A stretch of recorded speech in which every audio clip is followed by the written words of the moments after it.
گربه هم دوست دارم. خیلی خیلی یعنی چقدر؟ بیشتر از تو.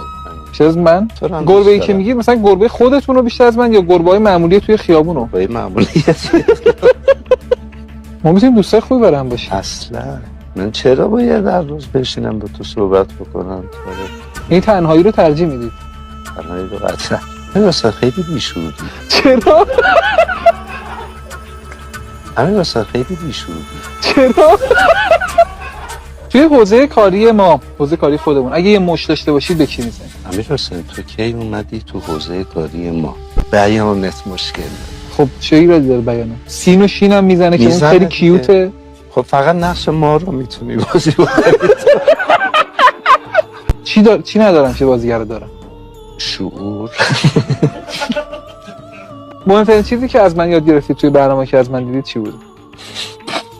این که میشه یه آدم بدون استعداد مثلا بیاد برنامه بسازی.